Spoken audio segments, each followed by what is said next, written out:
বউ পাল্টানো যায়, প্রতিবেশী পাল্টানো যায় না। বর্ডারের যে প্রতিবেশী ভারত, এই প্রতিবেশী কিন্তু আমরা পাল্টাতে পারবো না।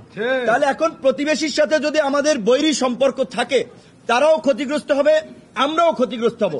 এই দেশে হিন্দু, বৌদ্ধ, খ্রিস্টান, বিভিন্ন ধর্ম, বর্ণ, মত পথের মানুষ বাস করে।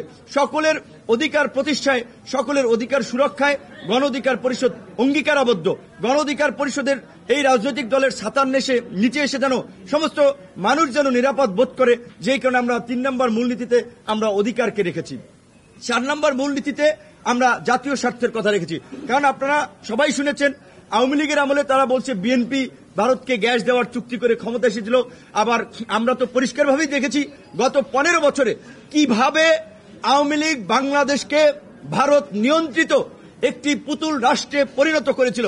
এবং এই শেখ হাসিনার পতনেও শেষ দিকেও ভারতের সামরিক বাহিনীর হস্তক্ষেপে শেখ হাসিনা কিভাবে এই দেশে গণহত্যা চালাতে চেয়েছিল এবং রয়ের সহযোগিতায় গণহত্যা চালিয়েছিল, সেগুলো আজকে পরিষ্কার ভারতীয় গোয়েন্দা সংস্থা রয়ের সহযোগিতায় এবং ভারতের সমর্থনে। কাজেই আমরা বলেছি যে দল নয়, মত নয়, সবার আগে বাংলাদেশ, সবার আগে বাংলাদেশ, সবাই মিলে গর্বদেশ, সবাই মিলে গর্বদেশ। কাজী এই দেশকে সবার উপরে স্থান দিতে হবে, যার কারণে আমরা বলছি যে জাতীয় স্বার্থ গণ অধিকার পরিষদের রাজনীতিতে অন্যতম প্রাধান্য। যার কারণে এই 4টি মূল নীতি এবং আমরা আমাদের লক্ষ্য উদ্দেশ্যে পরিষ্কারভাবেই বলেছি, একটা গণতান্ত্রিক, বৈষম্যহীন, জ্ঞানমুখী একটা কল্যাণ রাষ্ট্র আমরা গঠন করতে চাই, যেখানে মানুষের স্বাস্থ্য, শিক্ষার মতো মৌলিক অধিকারগুলো হবে সার্বজনীন এবং কোনো পরিবারতন্ত্র কিংবা কোনো কর্তৃত্ববাদী শাসন যেন স্থায়ীভাবে আস্তানা না গেড়ে বসতে পারে।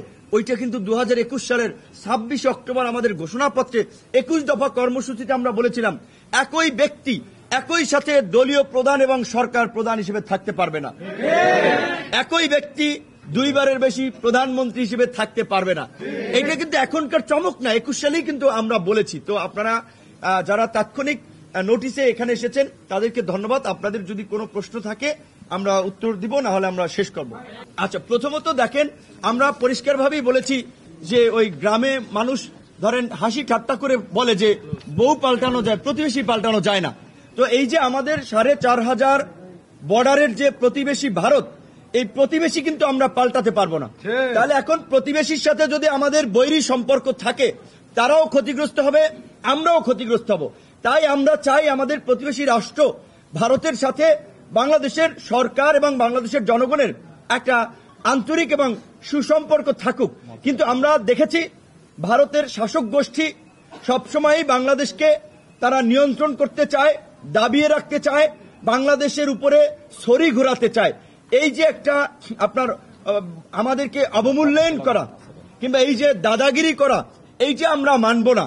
তো ভারতের শাসক গোষ্ঠী যদি তাদের রাষ্ট্রীয় পলিসির এই দাদাগিরি পলিসি পরিহার করে, এই কর্তৃত্ববাদী ছড়ি ঘুরানোর রাষ্ট্রীয় নীতি পরিহার করে বন্ধুসুলভ আচরণ করে, বন্ধুত্বের সম্পর্ক গড়তে চায়, আমরা তাদের সাথে সম্পর্ক এগিয়ে নেব, আমরাও তাদের সাথে বন্ধুত্বের সম্পর্ক গড়ে তুলব। কিন্তু এই যে আপনাদের মাধ্যমেই আমরা জানতে পেরেছি যে বাংলাদেশের বেশ কয়েকজন ছাত্র নেতাকে নাকি ভারতের নিষেধাজ্ঞা দিয়েছে, কথাটি কতটুকু সত্য আমরা ভারতের ফরেন মিনিস্ট্রির মাধ্যমে জানতে পারলে ভালো হতো। কিন্তু ইতিমধ্যেই কিছু নজির আমাদের সামনে রয়েছে। যেমন আপনারা জানেন, অভিনেত্রী বাঁধন আমার সাথে তার একটা ছবি ছেড়ে সে নাকি ইন্ডিয়ান আপনার ভিসা পায় নাই, যেটা সে আমার সাথে পার্সোনালিও বলেছিল।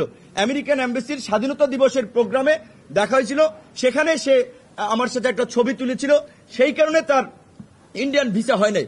তো কেন ভাই, আমরা তো সরকারে ছিলাম না, আমরা তো মানে একেবারে ভারতের শত্রু হয়ে যাওয়ার মতো কোনো রাজনৈতিক দলও ততদিনে ছিলাম না। আমরা একটা উদীয়মান রাজনৈতিক দল, 5 বছর 6 বছরের রাজনৈতিক অগ্রযাত্রায় নিজেরা বেড়ে ওঠার চেষ্টা করছি। সেই ক্ষেত্রে এরকম উদীয়মান শক্তি রাজনৈতিক দলগুলোকে যদি ভারত বন্ধু না মনে করে, তাহলে বাংলাদেশের জনগণের সমর্থন তারা হারাবে। আমরা আশা করি যে ভারতের এই ধরনের ভ্রান্ত নীতি যদি থেকে থাকে, সেটা ভারত প্রত্যাহার করবে বা সুবিবেচনা করবে। আচ্ছা, এখন শোনেন, এইটা শোনেন, রাইট, এইটা আপনাদের একটু বিষয় দেখেন, নির্বাচন কমিশনের যে রাজনৈতিক দল বা নির্বাচনের জন্য প্রতীকগুলো, আমার কাছে এগুলো অদ্ভুত এবং হাস্যকর মনে হচ্ছে। কি খাট, সোফা, এইগুলো একটা নির্বাচনী প্রতীক হয়?